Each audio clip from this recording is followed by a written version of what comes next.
Okay, welcome everybody to the membership CLE. I'm glad you could join us today.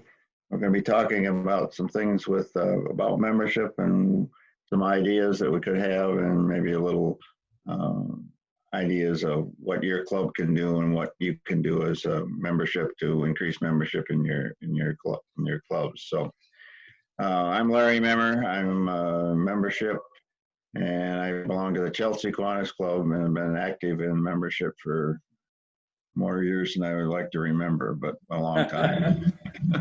It's been a long time. So, uh, a couple housekeeping things that we should be aware of. One, this is a webinar, and I know mostly we would say that you're all muted, but I think Sue's unmuted just so you can ask questions as we go along. So.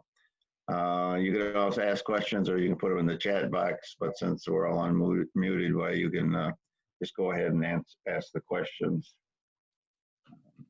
as you have them. The training session will be recorded, and we will share these handouts and the PowerPoint with you after all the training sessions are completed. This is the last one in the series of ones that we've done all week, from President, Secretary, Treasurer, and membership. They will be available probably about around the 1st of August.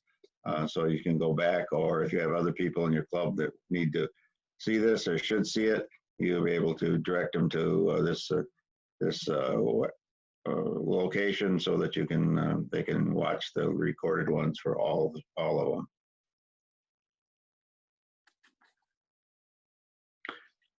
The agenda we're going to talk about, one is international. We're going to talk about a little bit about some international information, Michigan district information. Then we're going to talk more specifically about membership, and then we'll have a chance for questions either during or after we've completed the presentation. Just all of us should know the fact that Kiwanis started in Detroit. Detroit #1 is the first Kiwanis club, was chartered on January 21st, 1915. And we continue to celebrate that date with some sort of an event every year in January to celebrate Detroit #1 and Kiwanis birthplace. We have Kiwanis has a motto, a defining statement, and a vision statement. I'll give you a chance just to read those. I like to use these when I do an induction of members into a club or into my own club.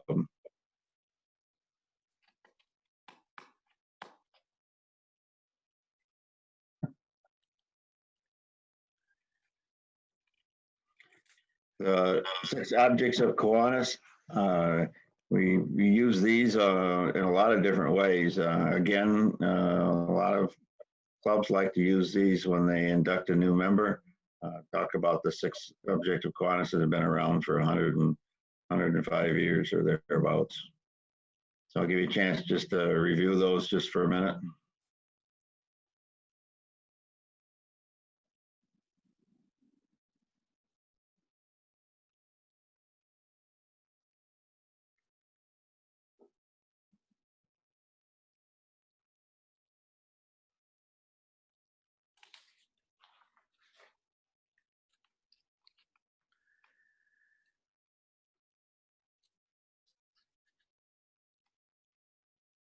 Okay.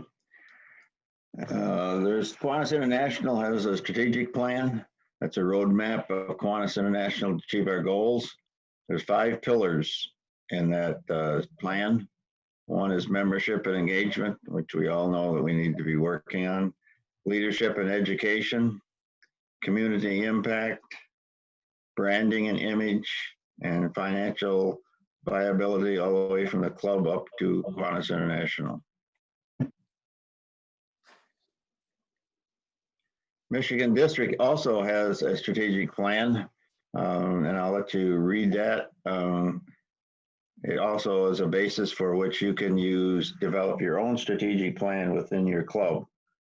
It doesn't have to have everything in it, but it should touch on all the various aspects of the pillars that Kiwanis International uses and what the district uses.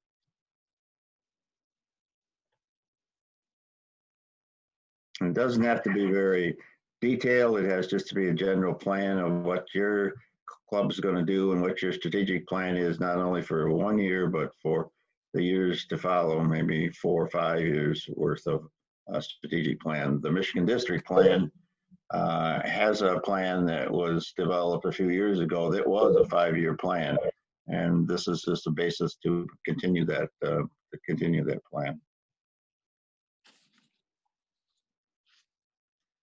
Michigan District Strategic Plan, these are the 4 things I'm speaking to, the 4 priorities. One is inspiration, which again talks about membership, impact, meaningful service, image, our Kiwanis image, and investment, our financial viability.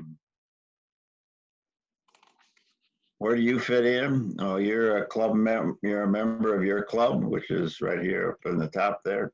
And from that, you are part of a division. There's 20 divisions in Michigan Kiwanis. And then the district, we're the Michigan District.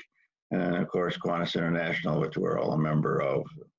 So your position is starting with the club and then moving on up to the division and then our district, which is the District Michigan of Kiwanis International. Michigan District of Kiwanis. Okay, I'm going to turn this over to Fran, our governor-elect and soon-to-be governor in October. And she's going to tell us a little bit about her plans and what she has envisioned for Kiwanis this year, next year. Hello, hi, I'm Fran Babbage. I'm from the Allen Park Club. I also am very excited and looking forward to working with you in this next year. And I'm welcoming you to the Club Leadership Training for Membership. Let's get out to a great start next year. We have had several rough months, but we are Kiwanis and we will remain strong. We need to start our year with enthusiasm and resolve. We need to help everyone start smiling again and be in harmony. We need to guide our members to get back to what we joined Kiwanis for, helping the children have a better life. We need to guide and help our members to enjoy doing old and new projects to help the children. I would like to repeat the vision statement. I think this is very important, so that one day all children will wake up with the communities that believe in them, nurture them, and provide the support that they need to survive. For the 2021 year, I have 3 goals that are of equal value: service, communications, and membership. Please read the descriptions on these.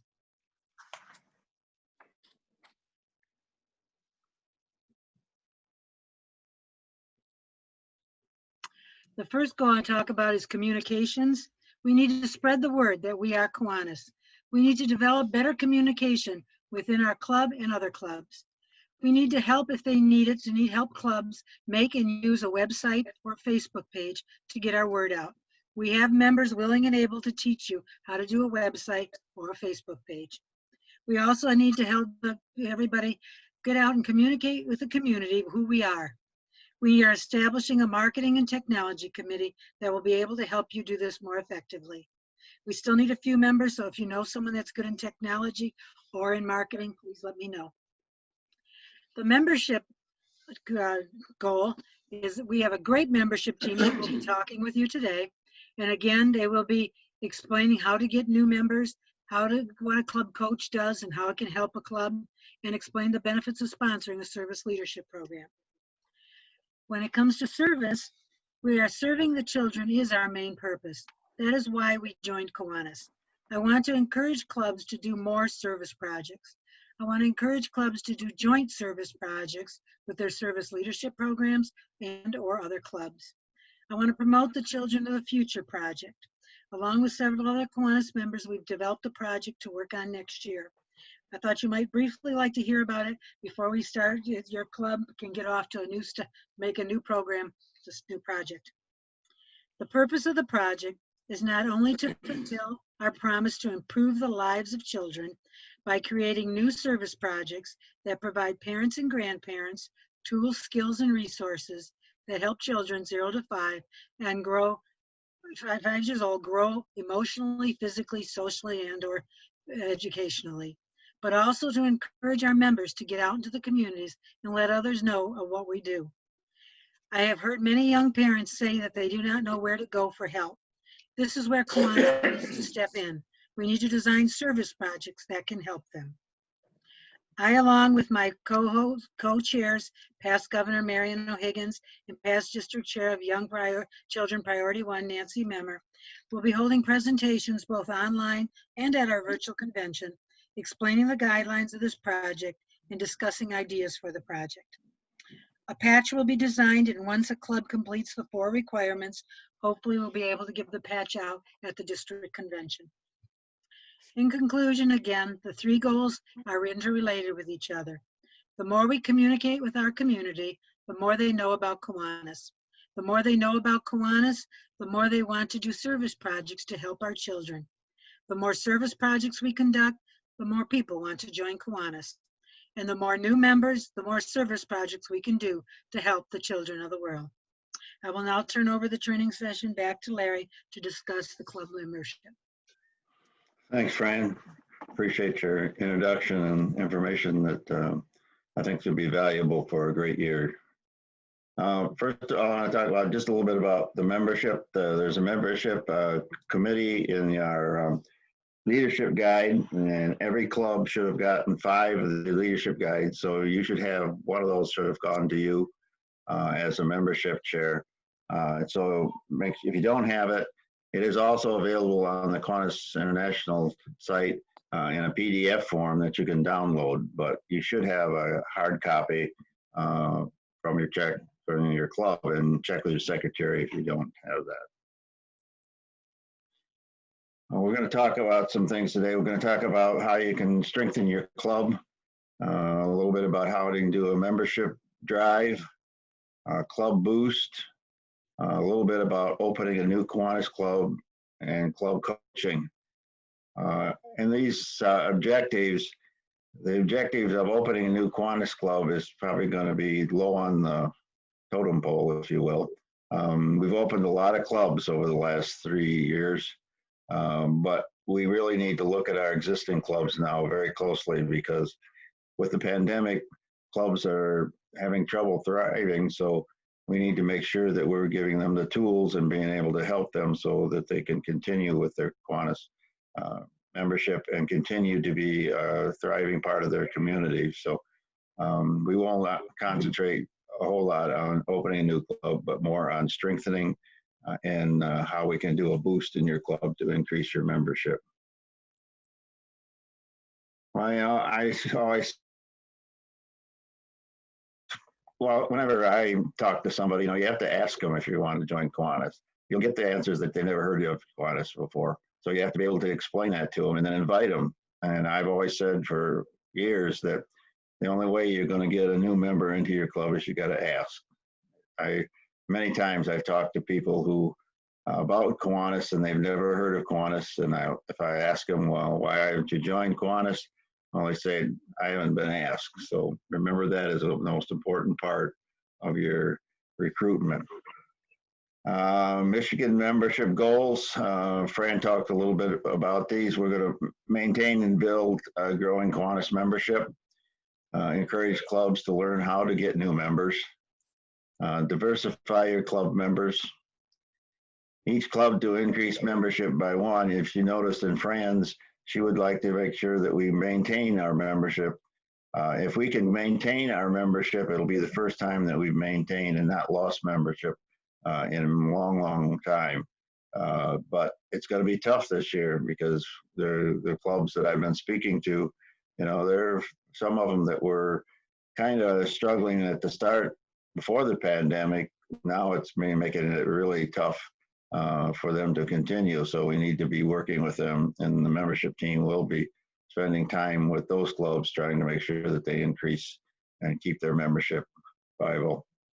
Do a membership boost, which is another way, we'll talk about that, another way that you can do to increase your membership and recruit new members to your club. Fran does have a goal from Kiwanis International. They're always willing to tell us how many clubs they'd like to have us open every year. It's 5, but as I said, that's not my focus. My focus is more on the clubs that need help and how we can strengthen them. I'm going to talk about a little bit about a club counselor or coach. And also we're going to talk a little bit about service leadership programs and how you might start a service leadership program, either at Builders or Action Club or Key Club or Circle K in your community.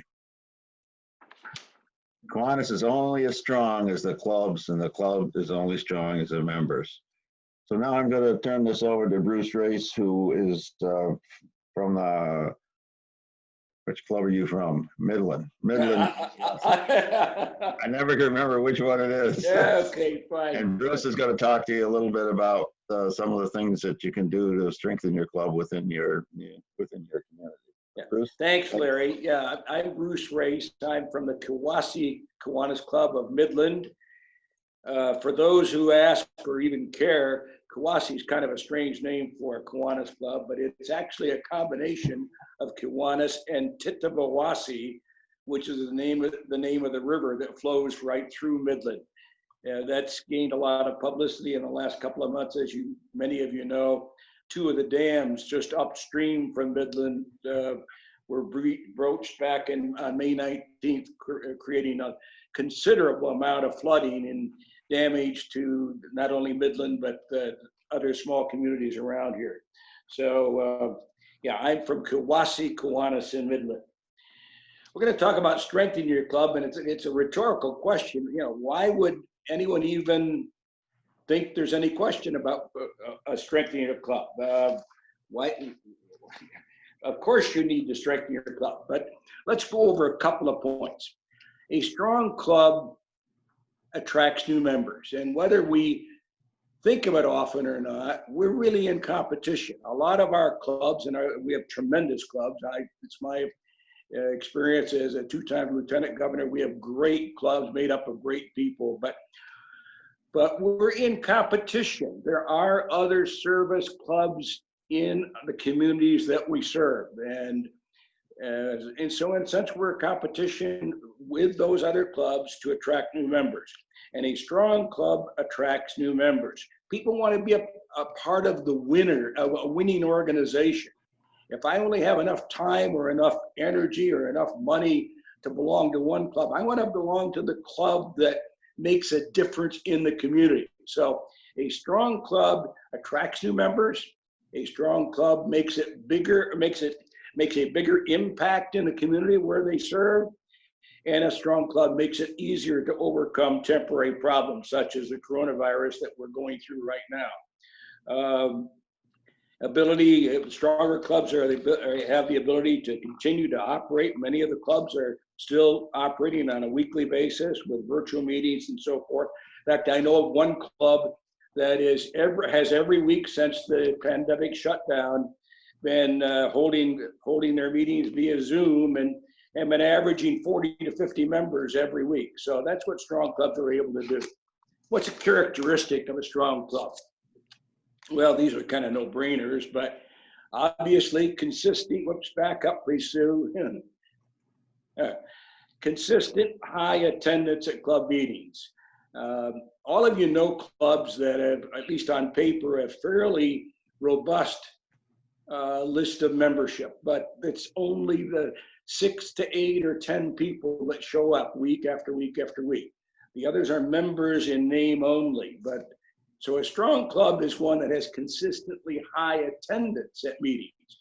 They have consistently high participation in club activities and events. When they're running Marcia is with us today. They run a carnival for the Special Olympics. And when they run their carnival, they have, I'm guessing 80% of their members are participating, plus others. One of my great times as a lieutenant governor was the pleasure of working with Marcia and her organization. So a strong club has consistently high participation in club activities. It maintains or increases its membership, and it's recognized in its community as making a difference. Making a difference is important. That's what makes us the winning organization that people want to be a part of. Okay, next slide. Retaining members. So how do you, it's one thing to recruit people, and that's difficult, and we'll talk about that later, but how do you retain members? Well, For one thing, make it special. When new members have a new member orientation, make it a special event so that they feel the special person that they really are. Mentor new members, assign them to a specific member who shows them around, introduces them to other members, shows them what we do.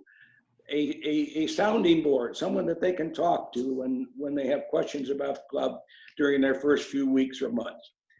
Have an induction ceremony. Make it really special where we say, this is Larry Member, he's our new member. And I see some clubs then line up and shake hands with, back in the days when we could shake hands, with with the new members after each induction ceremony. In retaining members, we can't forget our seasoned veterans. I've told the story before about a club that I visited 3 or 4 years ago, where one of the members blurted out of frustration, "Doesn't anybody care about me? All we talk about is our new members. I've been a member for 32 years. I've done this, this, and this." So we can't forget I use the expression, a role for everyone and everyone a role. Make sure that our older members, our more seasoned members, if you will, are still intricately involved in the activities of the club. Their role may change, they may become less capable of doing physical things, but they still are important. So look after our existing members. Club meetings, and we'll talk about that more in a minute, but make sure your club meetings are interesting and meaningful. Make sure it's clear that we're a service organization. People join clubs to serve, not just to sit around and drink coffee. Not that that's not fun. Annual and occasional assessments, and there are tools available for that online at Kiwanis.org. But ask people, how are we doing? You know, are we meeting your needs as a member? Are we meeting the needs of the community? And recognize and reward your members. Okay, Sue. Whoops, no, retention tips. There we go. There we go. So I'm not gonna read these to you. Back up one, Sue, please. There we go. I'm gonna let you take a moment to read those.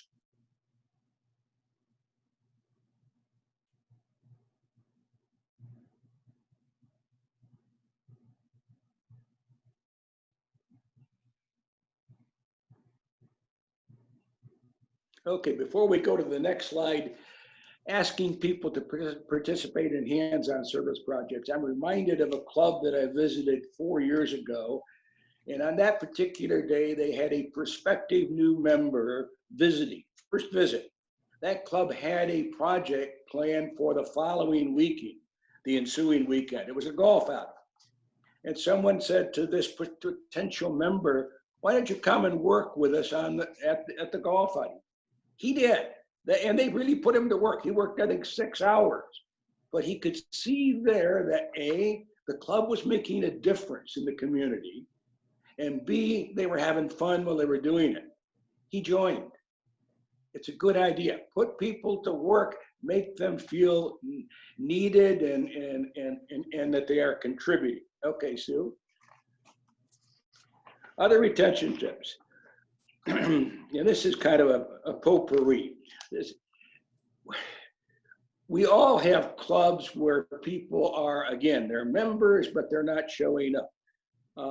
We've got those members who are behind on their dues.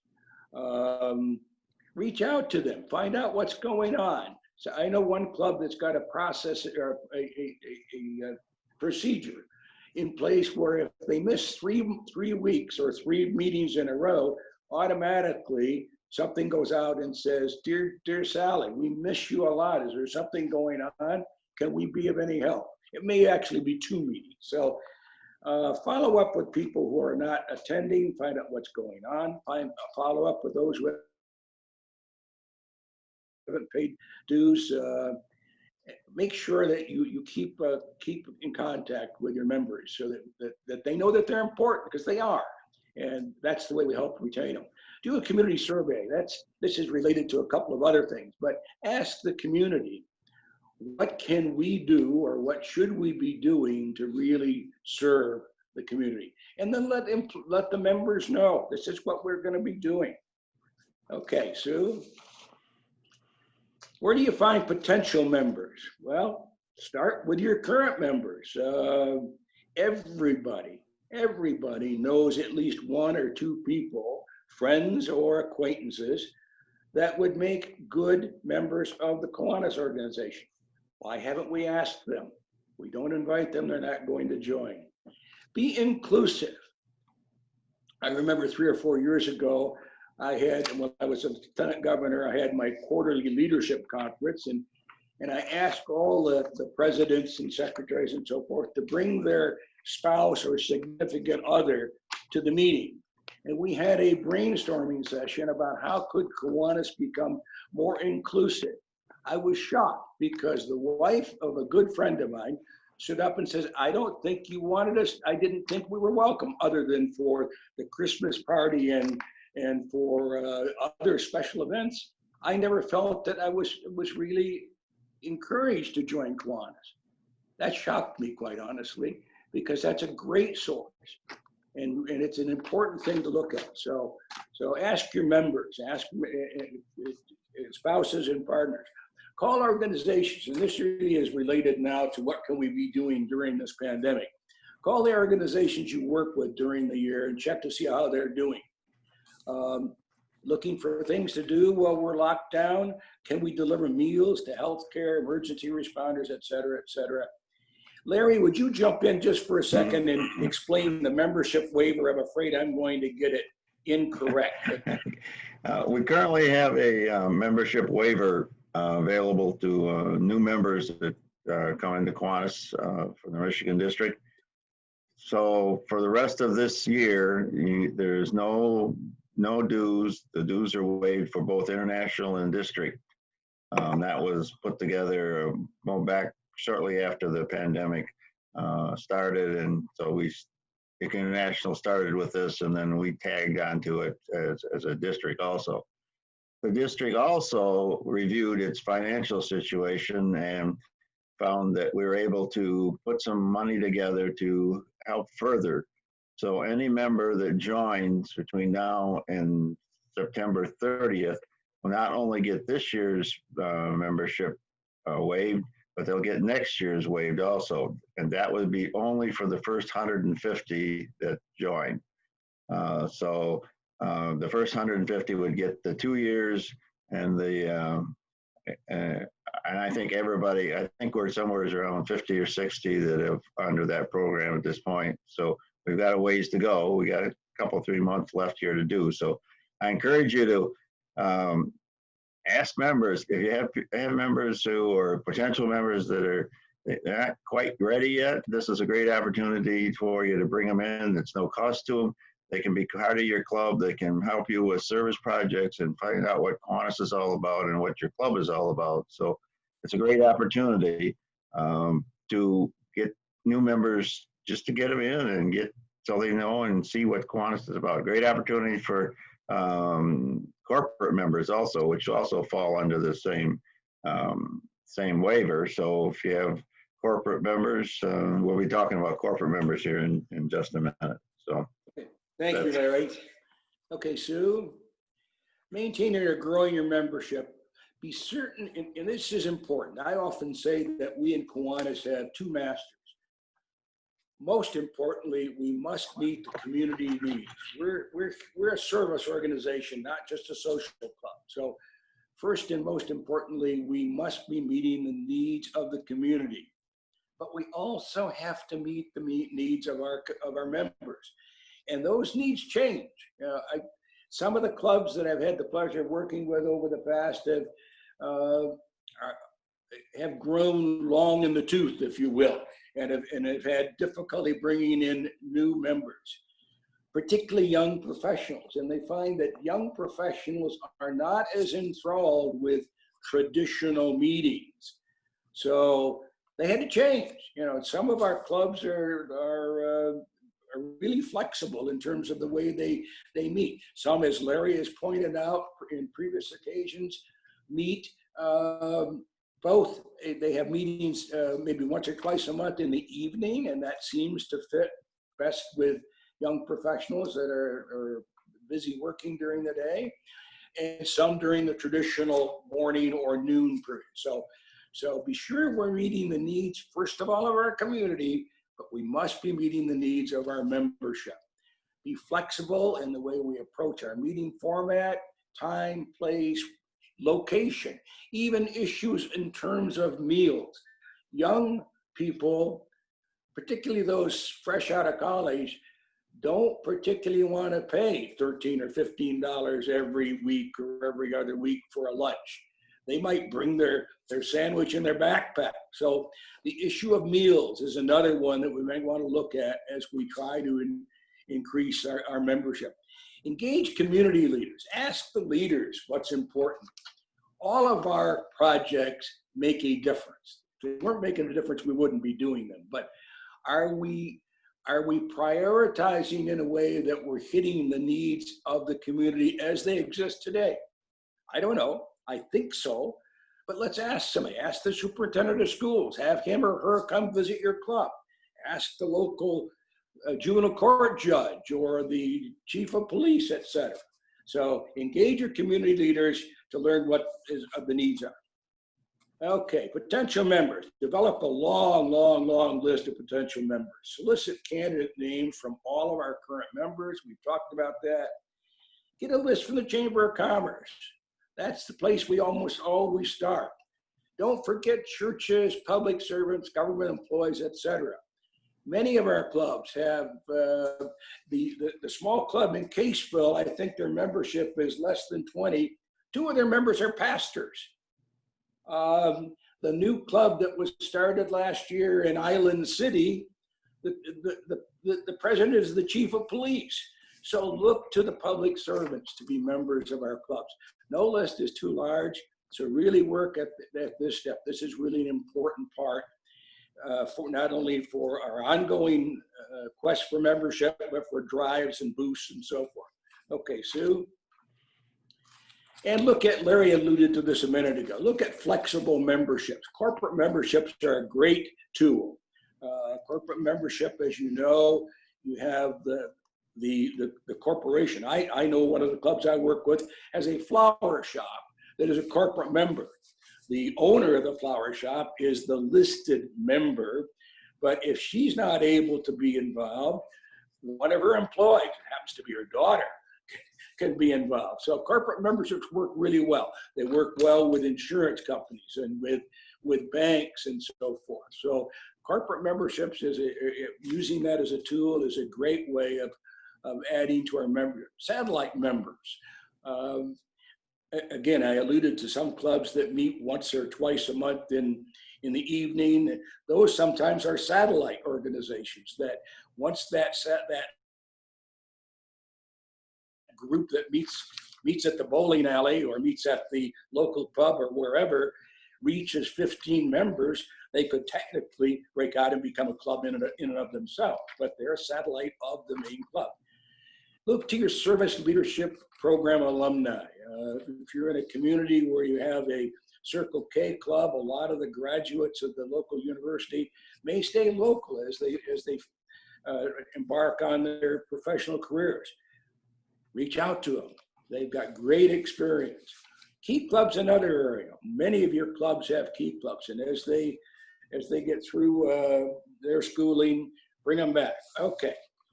Being relevant in the community. Larry, you want to take over at this point? Yeah, I'll go from here. So there's a couple things that are available. All this information is available either in the leadership guide that you have, or it's on the Kiwanis International, the website under membership and education. And if you click on that, it'll take you to a lot of these things about that you can do. One, you can do a rediscovering of your community. These are all part of the Achieve Club Excellence that's been a staple with Kiwanis for many years. Also talks about how you can develop a community partnership. Inviting new members. Or if you're going to look at increasing your memberships, you need to establish a goal And always make your invitation personal. As I've said, nobody joins Kiwanis unless they're asked. So that should be the primary focus when you talk to somebody, is you got to make sure you end up or start with, or at some point of your conversation, that you ask them to be a member and join your Kiwanis Club. I'm going to talk briefly here on a couple things that are available that we've been successful with over the last couple of years. As a membership boost, that means that if a club is interested in increasing their membership and want to do it on a more bigger scale, if the club is interested in that, we will bring the membership team in for a couple days, and we will help you to go out and talk to people in your community. The club needs to want to do this.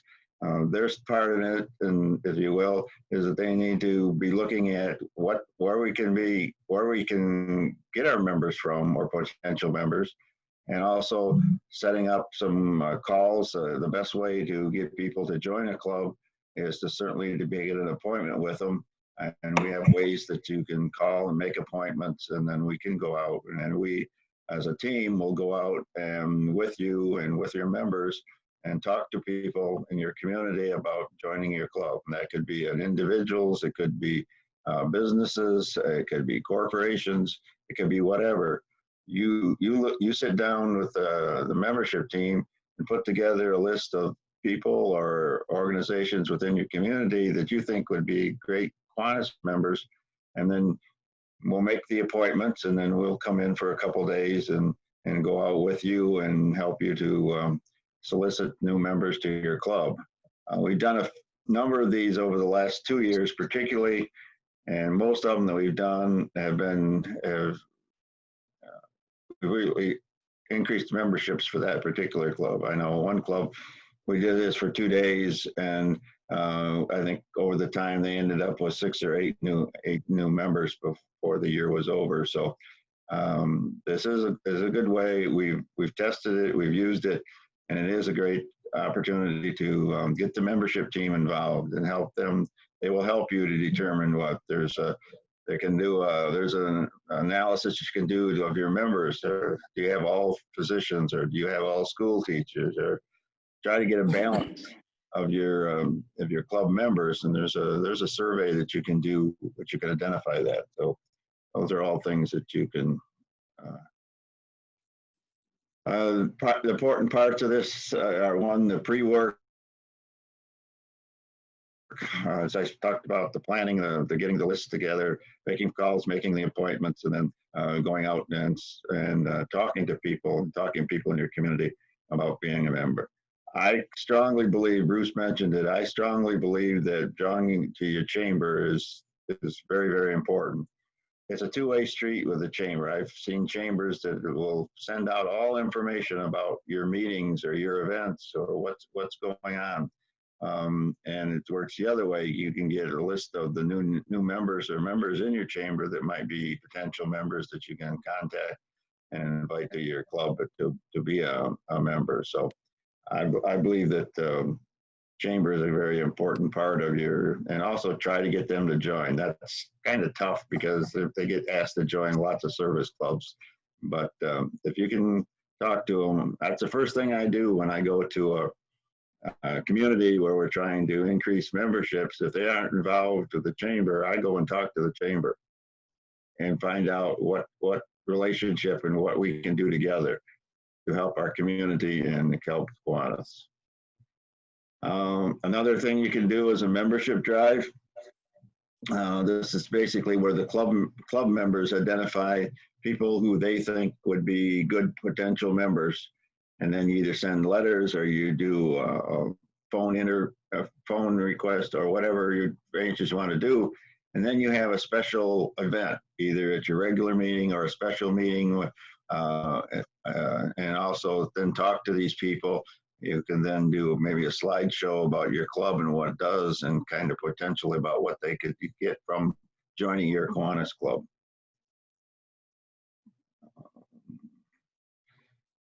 There's a lot of membership resources, as I said, on the international website, kiwanisorg.org.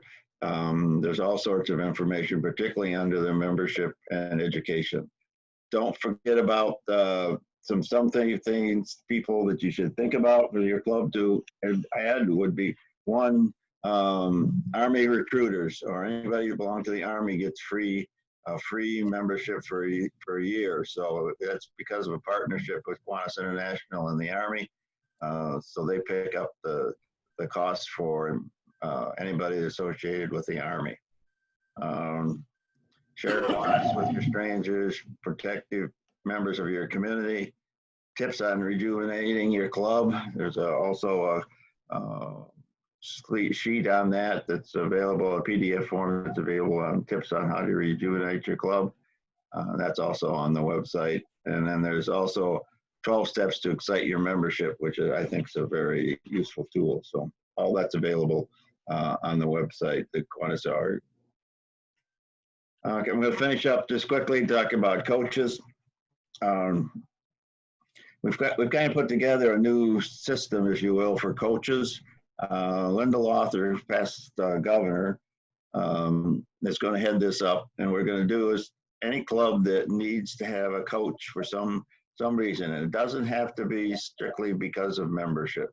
If your club's having trouble with anything as far as need some help on how it's organized, or maybe has some ideas about where you're meeting and when you're meeting and any of those types of things, we can have a coach come in and help you. I have to admit that most of the ones that we've been approached by is the request because of membership, but that doesn't mean that you may have a club that there may be a problem in the club, and that's why you're not getting new members to join. So a coach can be assigned to you or help you. It could be for one meeting, and it could be for 2 or 3 meetings, or it could be one of your board meetings, and talk about things that you can do.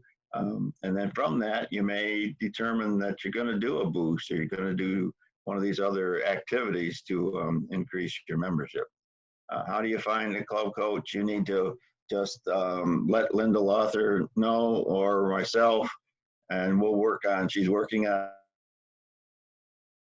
the team. So if you're interested in being a coach, if you're a longtime Kiwanian, know things about clubs and how they should run, talk to Linda or myself about becoming a coach.